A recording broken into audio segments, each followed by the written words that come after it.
That man couldn't have imagined the life we'd built, the relationships we'd formed, the difference we'd made in other people's lives.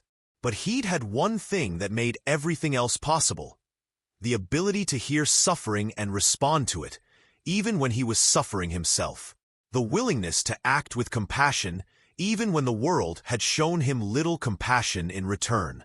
I'd saved Hope from that pile of debris. But the truth was more complicated than that simple narrative. We'd saved each other, day by day, choice by choice, by refusing to let each other face the darkness alone. We'd proven that love isn't a luxury available only to those who have everything figured out. It's a necessity, a survival tool, a way of fighting back against a world that sometimes seems determined to crush the vulnerable. The most beautiful thing about rescue is that you never know who's saving whom. But in the end, it doesn't matter. What matters is that when you hear the sound of someone crying in the darkness, you don't keep walking. You stop. You listen.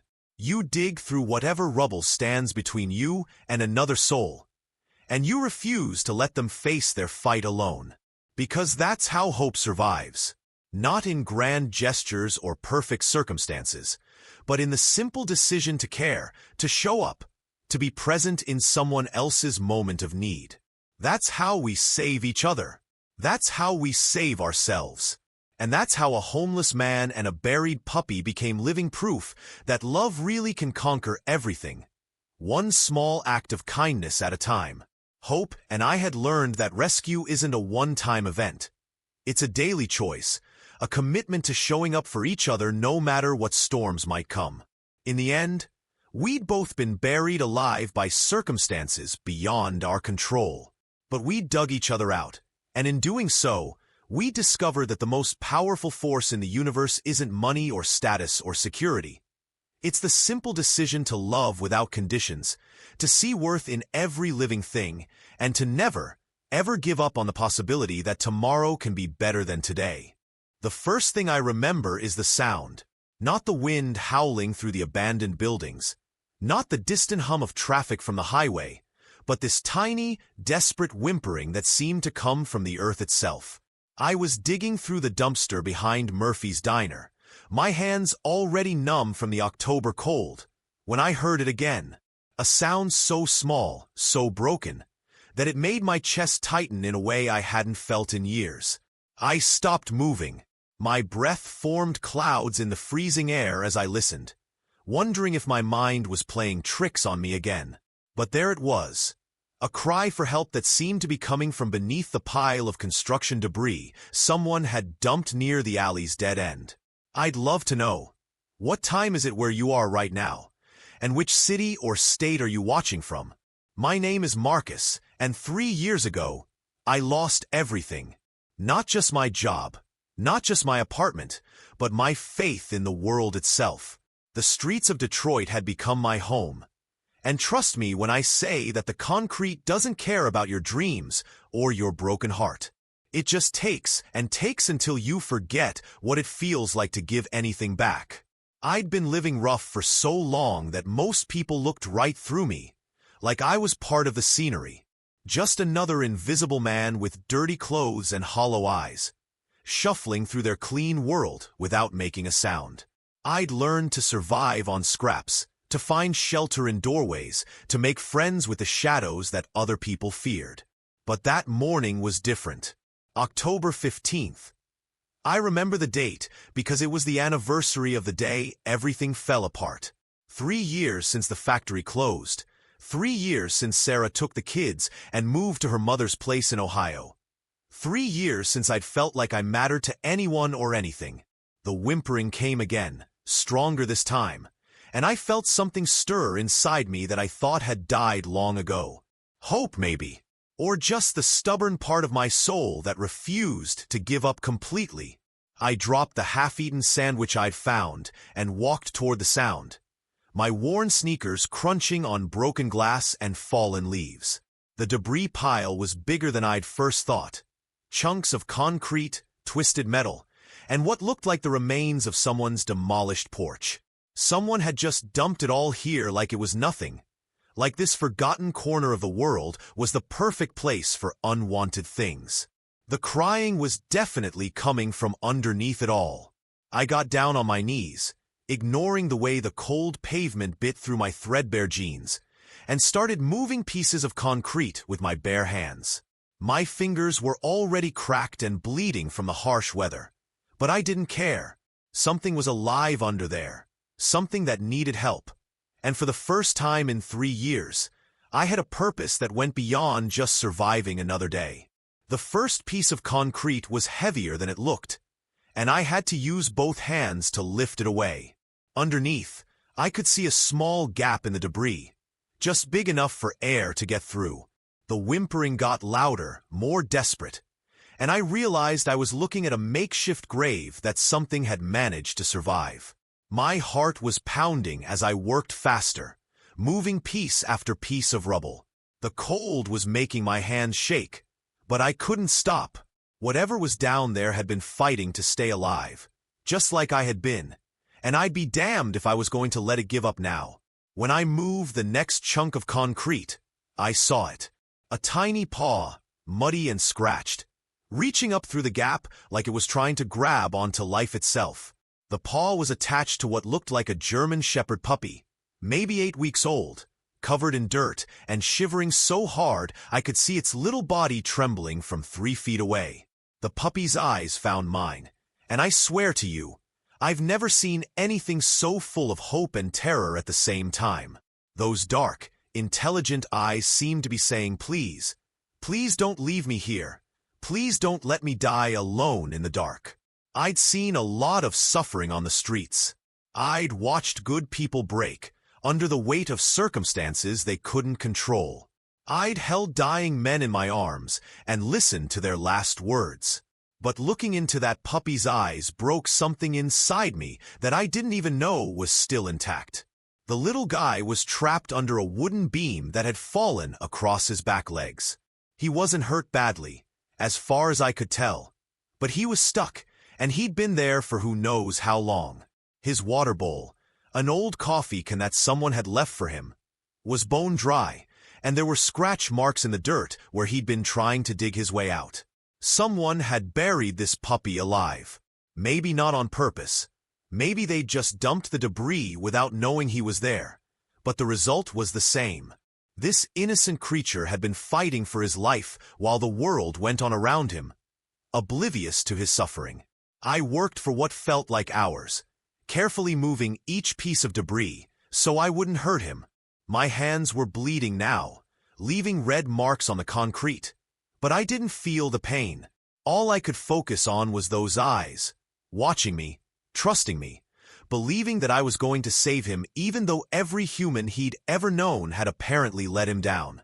The puppy tried to help, scratching at the dirt with his front paws, but he was so weak that he could barely lift his head. I could see his ribs through his matted fur, and his little pink tongue was hanging out like he'd been panting for days. When I finally got the beam off his back legs, he tried to stand but collapsed immediately. He looked up at me with those same hopeful eyes, and I felt tears running down my cheeks for the first time since I'd been on the streets. I reached down and gently lifted him out of his concrete prison. He was so light, so fragile, that I was afraid I might hurt him just by holding him. But as soon as I cradled him against my chest, he stopped shivering. He pressed his little face against my jacket and let out the smallest, most grateful whimper I'd ever heard. That's when I knew my life was about to change again. I looked around the alley, suddenly aware that I had no idea what to do next. I was homeless, broke, and barely surviving myself. I had no food, no money, no place to take this puppy where he'd be safe and warm. But as I felt his tiny heartbeat against my chest, I knew I couldn't abandon him the way the world had abandoned both of us. I named him Hope. I know that sounds cheesy, but in that moment, holding this fragile life in my arms, it felt like hope was exactly what had been missing from my world. Hope that things could get better. Hope that kindness still existed. Hope that maybe, just maybe, we could save each other. The first challenge was food. I had exactly 73 cents in my pocket, and the nearest store was 6 blocks away. Hope was too weak to walk, so I wrapped him in my jacket and carried him, talking to him softly as we made our way through the maze of abandoned buildings and empty lots that made up our neighborhood. People stared at us as we walked, some with curiosity, others with disgust. A few actually crossed the street to avoid us, like homelessness and desperation might be contagious. But I didn't care what they thought anymore. I had something more important than their opinions. I had a reason to keep going. At the corner store, the owner, an elderly Middle Eastern man named Hassan, looked at us suspiciously when we walked in. He'd seen me before, rummaging through his dumpster, and I could tell he was getting ready to kick us out. But when Hope lifted his little head and looked at him with those same trusting eyes that had melted my heart, Hassan's expression softened. I spent my 73 cents on a small can of dog food and a bottle of water. It wasn't much, but it was everything I had. Hassan watched me count out the coins, and when I was 3 cents short, he waved his hand and said it was fine. He even gave me a plastic bowl for the water, refusing to take any money for it. We went back to the alley, and I watched Hope eat for the first time since I'd found him. He was so hungry that he could barely control himself, but he kept looking up at me between bites, like he wanted to make sure I wasn't going to disappear. I'd never felt needed like that before, not even by my own family. That night, I made a shelter for us out of cardboard boxes and plastic tarps behind Murphy's Diner. It wasn't much, but it kept the wind out, and Hope seemed to feel safe there. He curled up against my chest, and for the first time in 3 years, I fell asleep feeling like I had something to protect. The next few days were hard, harder than anything I'd experienced on the streets so far, because now I wasn't just responsible for myself. Hope needed food every day, clean water, and medical attention that I couldn't afford. His back legs were still weak from being trapped, and he limped when he tried to walk. I started doing things I'd never done before. I asked for help. I swallowed my pride and approached people on the street, not asking for money for myself, but for Hope. I told them his story, showed them his trusting eyes, and slowly, people began to respond. A woman named Janet, who worked at the coffee shop on 5th Street, started saving leftover pastries for us. She'd come out to the alley every morning with a paper bag full of day-old muffins and cookies, and she always had a gentle word for Hope. She was the first person in years to look at me like I was a human being instead of a problem to be solved. Dr. Martinez, the veterinarian whose clinic was 3 blocks from our alley, agreed to see Hope for free after I showed up at his back door with the puppy in my arms and tears in my eyes. He examined Hope carefully, gave him vaccinations, and treated the cuts on his paws from trying to dig out of the debris pile. He also did something that surprised me. He looked me in the eye and asked if I was okay. Not just physically, but really okay. No one had asked me that question in so long that I didn't know how to answer it. Hope was getting stronger every day. His limp was disappearing, his coat was getting shinier, and his eyes had lost that desperate, frightened look. He'd learned to play, chasing leaves in the wind and barking at pigeons with the pure joy that only a puppy can have. Watching him discover the world made me remember what it felt like to be amazed by simple things. But more than that, Hope was changing me. I started paying attention to my appearance again, washing my clothes in the public restroom at the park, combing my hair, trying to look like someone who deserved the trust that Hope placed in me every day. I wanted to be worthy of his faith. People in the neighborhood began to know us.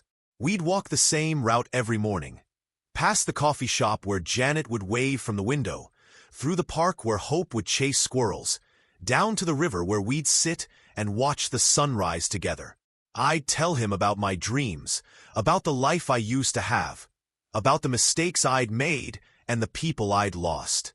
And somehow, talking to Hope helped me understand things about myself that I'd been too afraid to face. I realized that I'd been punishing myself for failing, for losing my job, for not being strong enough to hold my family together when everything fell apart. I'd been living like I deserved to suffer, like homelessness was my penance for not being good enough. But Hope didn't see me that way. To him, I was the person who'd saved his life, who'd given him food when I had none, who'd kept him warm on cold nights even when it meant I was colder. To him, I was a hero. One morning in November, about a month after I'd found Hope, we were sitting by the river watching the sun come up when a woman approached us. She was well-dressed, probably in her 50s, with kind eyes and graying hair. She'd been walking her own dog, a golden retriever named Buddy, and Hope had been trying to play with him through the fence. Her name was Margaret, and she worked for a local nonprofit that helped homeless people find housing and employment.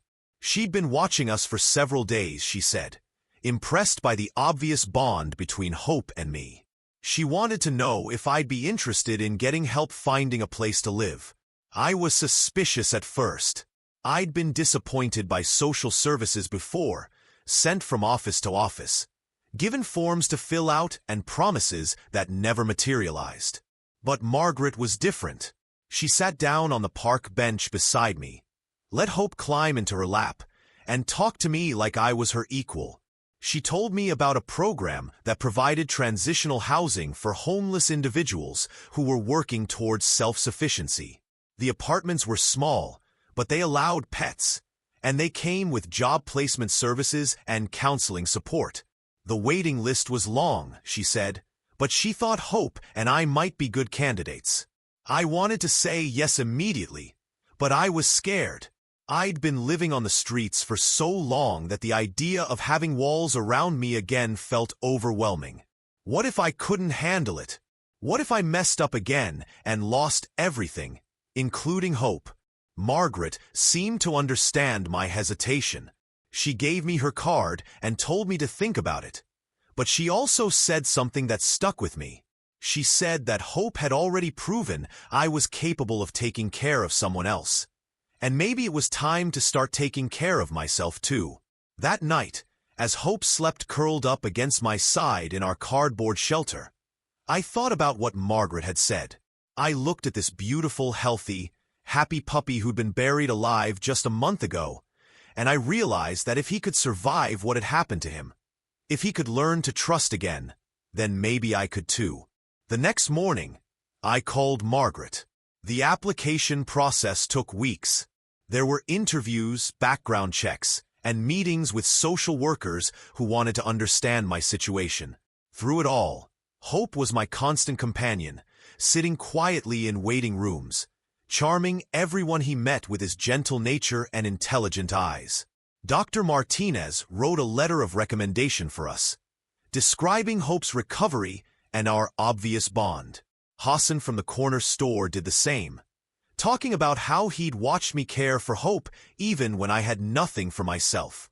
Even Janet from the coffee shop wrote a letter, describing how seeing Hope and me together every morning had reminded her that kindness and love could exist in the darkest circumstances.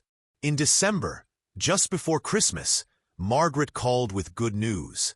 We'd been approved for an apartment in a transitional housing facility on the east side of town.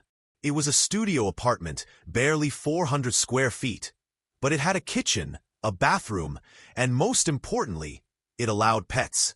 I'll never forget the day we moved in. Hope ran around the empty apartment like he couldn't believe it was real, sniffing every corner, testing out the echoes when he barked. When I opened the can of dog food for his dinner, he ate it off a real plate in a real kitchen for the first time in his life. That night, instead of sleeping on cardboard and concrete, we slept on an actual mattress. Hope sprawled out like he owned the place, his legs stretched out in every direction, completely relaxed and safe. I lay there listening to him breathe, grateful for every single thing that had led us to this moment. The job placement program helped me find work as a maintenance assistant at a local elementary school. It wasn't glamorous work, but it was honest, and it paid enough for me to cover rent and take care of Hope properly. The kids at the school loved him when I brought him by after hours, and their laughter reminded me what joy sounded like. But the real transformation happened slowly, over months of small victories and gradual healing. I started saving money.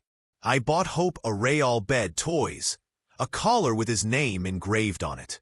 I started cooking real meals instead of eating scraps. I got a library card and started reading again, something I hadn't done since I'd lost my house. Most importantly, I started believing in myself again.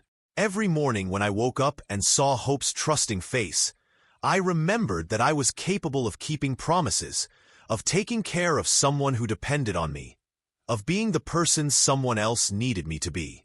Spring came early that year, and Hope and I started taking longer walks through the city. We'd explore new neighborhoods, meet other dog owners at the park, and slowly, I began to feel like I belonged somewhere again. People knew us, the maintenance guy and his German shepherd, and they'd wave when they saw us coming. One day in April, we were walking past the old alley where I'd found Hope buried under that pile of debris. Someone had cleaned it up since then, hauled away the concrete and trash, planted some flowers in the empty lot behind Murphy's Diner. But I could still see the exact spot where Hope had been trapped, where his little paw had reached up through the rubble, where our lives had changed forever. Hope seemed to remember it too.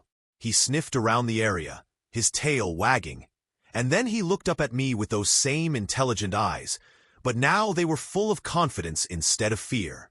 He'd grown into a beautiful dog, strong and healthy, with a shiny coat and bright eyes that missed nothing. As we stood there, I thought about the person I'd been when I first heard that tiny whimpering sound. Broken, hopeless, invisible to the world. I'd been buried alive just as surely as Hope had been, trapped under the weight of my own failures and disappointments. But sometimes, salvation comes in the smallest packages. Sometimes, the act of saving someone else is exactly what you need to save yourself. Sometimes, love is just recognizing that you're both fighting the same fight, and deciding that neither of you has to fight it alone. 6 months later, I got a call from Sarah. My ex-wife had heard through mutual friends that I was back on my feet, that I had a place to live and a job. She wanted to know if I'd like to see the kids, maybe start rebuilding the relationships I'd thought were lost forever. I said yes, of course, but I also told her about Hope. I explained that he wasn't just my dog. He was my partner, my reason for getting up every morning, the living reminder that second chances are real if you're brave enough to take them. When Sarah brought the kids to meet us, Hope was perfect. He was gentle with them, patient when they wanted to pet him, playful when they wanted to throw his ball. But more than that, he seemed to understand that this was important, that these people mattered to me, and that being on his best behavior was his way of taking care of me the same way I'd taken care of him. My daughter Emma, who was 7 now, fell in love with Hope immediately. She sat on the floor of our small apartment, letting him rest his head in her lap, and told me that she'd always known I'd come back. My son Jake, who was 9 and had grown so much since I'd seen him last, wanted to know everything about how I'd found Hope, about our adventures on the streets, about what it felt like to save someone's life. As I told them the story, I realized that it wasn't really about me saving Hope at all. It was about how Hope had saved me. He'd given me a reason to get up when I wanted to give up. He taught me that love doesn't require perfect circumstances or endless resources. It just requires showing up every day and choosing to care about someone other than yourself. He'd shown me that being needed is one of the most powerful forces in the world, and that sometimes the most important thing you can do is simply refuse to let someone face their darkness alone. That night, after Sarah and the kids had gone home, Hope and I sat on our small balcony watching the sunset over the city. In the distance, I could see the neighborhood where we'd lived on the streets, the alleys where we'd found each other, the path that had led us from desperation to hope to something that looked a lot like home. Hope had his head resting on my lap, his eyes half closed in the warm evening air. He was completely at peace, completely trusting, completely certain that whatever tomorrow brought, we'd face it together. And for the first time in years, so was I. Because I'd learned something important in that alley behind Murphy's Diner. Something that had taken months to fully understand. We don't save each other in the dramatic, movie moment way that we imagine. We save each other quietly, daily, by refusing to let the people we love disappear into their own darkness. We save each other by showing up, by sharing our food when we have none, by making shelter out of cardboard and love, by believing in second chances even when the world has given us every reason to stop believing. We save each other by recognizing that we're all just trying to dig our way out from under the rubble of our own broken dreams, reaching up through the darkness, hoping that someone will see our hand and refuse to walk away. Sometimes, if we're very lucky, that someone is a homeless man who hears crying in an alley and decides that the sound of suffering is not something he can ignore. And sometimes, if we're even luckier, that someone turns out to need saving just as much as we do. Hope is 5 years old now, and we live in a real house with a yard where he can chase squirrels and bark at the mailman. I have a better job, a relationship with my children that grows stronger every day, and a future that looks nothing like the past I thought had defined me. But every morning, when I wake up and see Hope's trusting face on the pillow next to mine, I remember that moment in the alley when everything changed. I remember the sound of his tiny whimpering, the feeling of his heartbeat against my chest, the way his eyes looked at me like I was capable of miracles. Because maybe I was, maybe we all are, when we choose love over indifference, when we choose to act instead of walking away, when we choose to believe that every life has value, even when the world seems determined to prove us wrong. The weeks that followed our move into the apartment were filled with discoveries that most people take for granted. Hope had never experienced running water before, and the first time I gave him a bath in an actual bathtub, he looked at me like I was performing magic. The warm water seemed to melt away not just the dirt from our street days, but some invisible weight he'd been carrying. I watched him discover the simple pleasure of a soft blanket, the way he'd circle 3 times before settling down, his body finally relaxing completely for the first time since I'd found him. He learned what it meant to have his own food bowl, his own corner of the world where no one could take anything away from him. But the real healing happened in the quiet moments. The way Hope would position himself between me and the door whenever someone knocked, still protective despite his gentle nature. The way he'd wake up in the middle of the night and check to make sure I was still there, his cold nose nudging my hand until I stirred enough to reassure him that I wasn't going anywhere. Those first few months in the apartment, I started having nightmares again, not about the streets, but about the night terrors that had plagued me since losing everything. I'd wake up gasping, my heart racing, convinced that I was back in that alley, back to having nothing, back to being invisible to the world. But Hope seemed to sense these moments before they fully gripped me. He'd climb onto the bed and press his warm body against mine, his steady breathing serving as an anchor to reality. His presence reminded me that I wasn't that broken man anymore, that I'd built something real and good and worth protecting. Dr. Martinez became more than just Hope's veterinarian during those early days. He started checking on me too, asking about my job, my housing situation, whether I was taking care of myself as well as I was taking care of Hope. He'd lost his own home to foreclosure several years earlier, he told me, and he understood the shame that comes with falling through society's cracks. One afternoon in late spring, Dr. Martinez asked if I'd be interested in helping out at the clinic on weekends. Nothing medical, just cleaning kennels, walking dogs, helping with basic care for the animals whose owners couldn't afford full treatment. The pay wasn't much, but it would give me extra income and, more importantly, a chance to give back to the community that had helped Hope and me survive. Working at the clinic changed something fundamental in how I saw myself. I wasn't just taking anymore. I was contributing.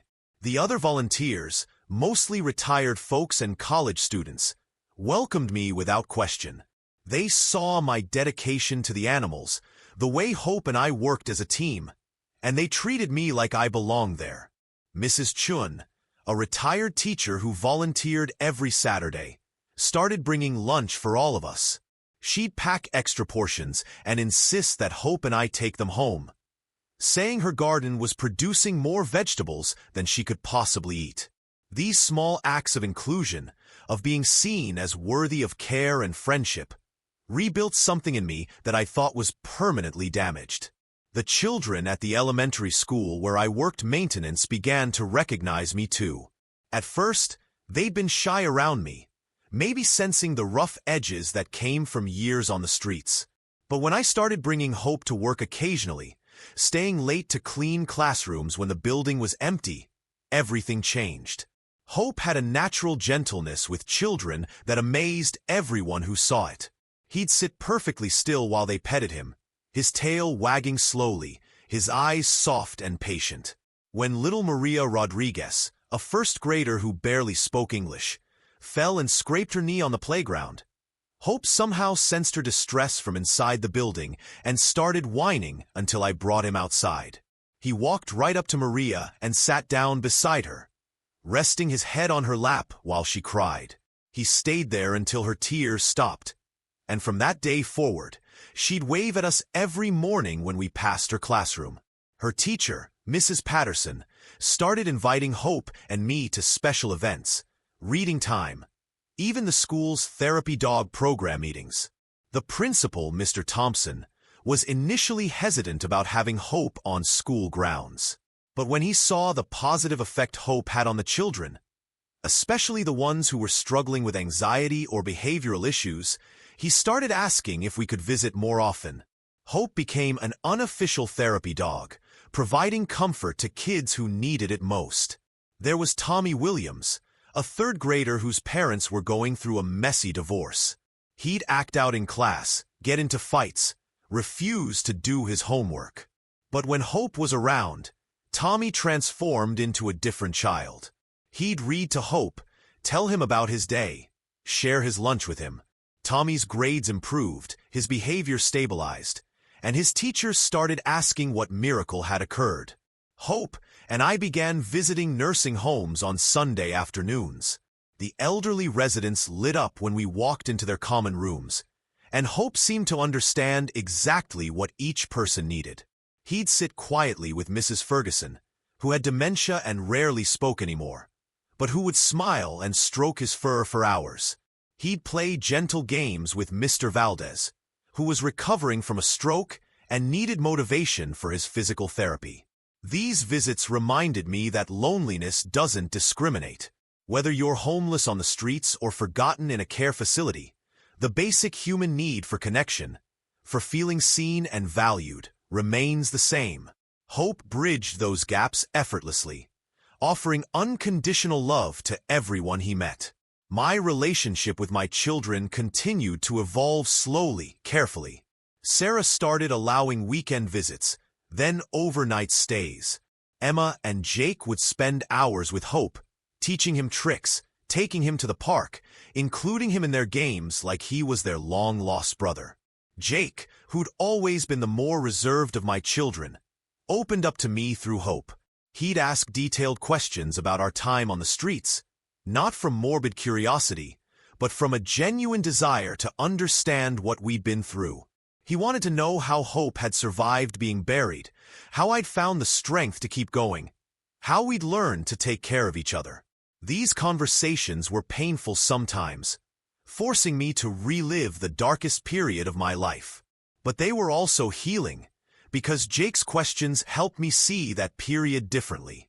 Instead of just being a time of failure and loss, it became the foundation for everything good that had followed.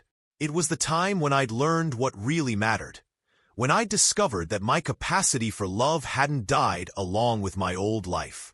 Emma, meanwhile, had appointed herself Hope's official protector. She'd insist on walking him whenever she visited, brushing his coat until it gleamed, making sure his water bowl was always full. She'd tell anyone who would listen about how her daddy had saved Hope's life. Her voice filled with pride that made my chest tight with emotion. One Saturday morning in July, Emma came running into the apartment with tears streaming down her face. She'd been at the park with Sarah when she saw a man kicking a stray cat.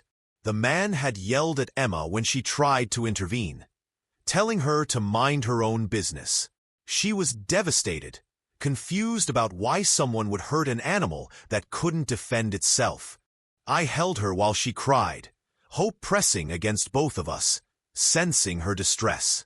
I told her about the day I'd found Hope, about how scared and alone he'd been, about how saving him had taught me that sometimes the most important thing you can do is refuse to walk away when someone needs help.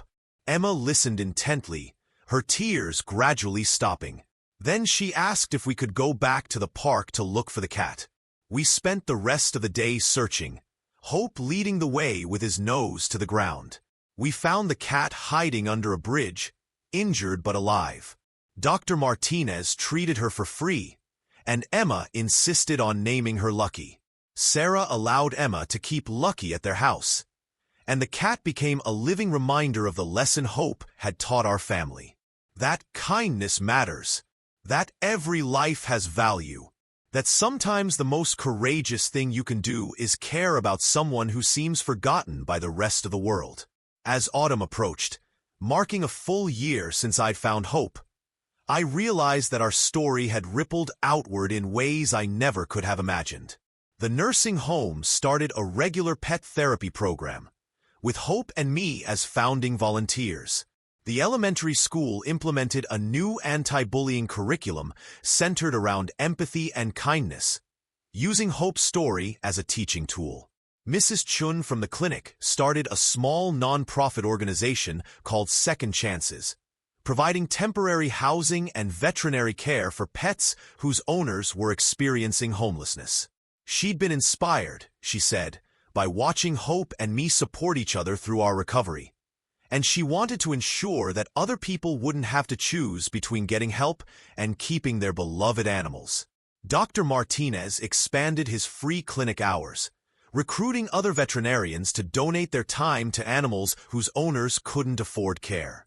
Hassan from the corner store started a small food bank in his basement, stocking pet food alongside human necessities. Janet from the coffee shop began hosting fundraisers, with proceeds going to local homeless services. Each of these developments felt like a testament to Hope's impact on our community.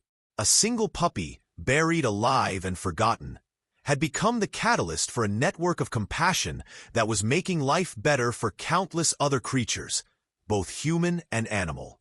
But the most profound changes were the ones happening inside me. I'd started seeing a counselor through the transitional housing program, working through the depression and trauma that had kept me trapped in cycles of self-destruction.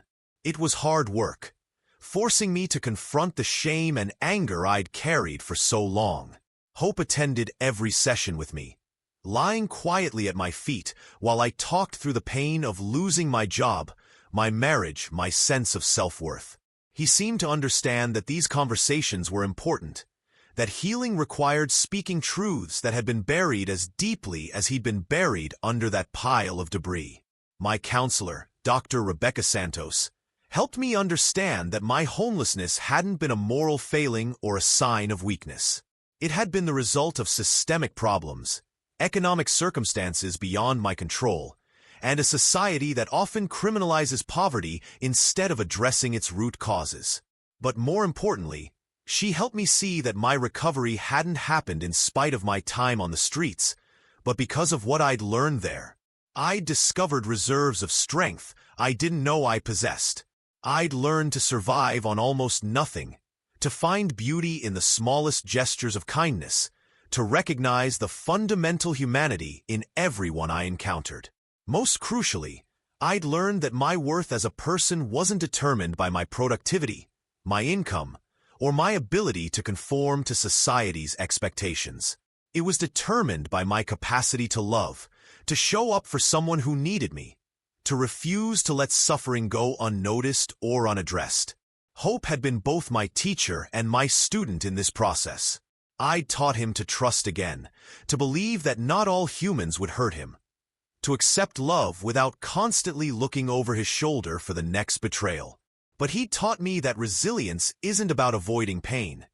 It's about finding meaning in the midst of suffering, about choosing hope even when hope seems impossible. As winter approached again, Hope and I developed new routines that felt like the rhythms of a real life. Saturday mornings at the clinic, Sunday afternoons at the nursing home. Weekday evenings helping Emma with her homework while Hope supervised from his bed in the corner.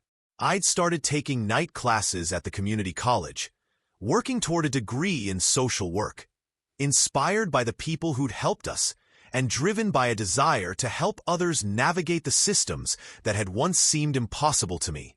The apartment had been transformed from a sterile temporary space into something that felt like home.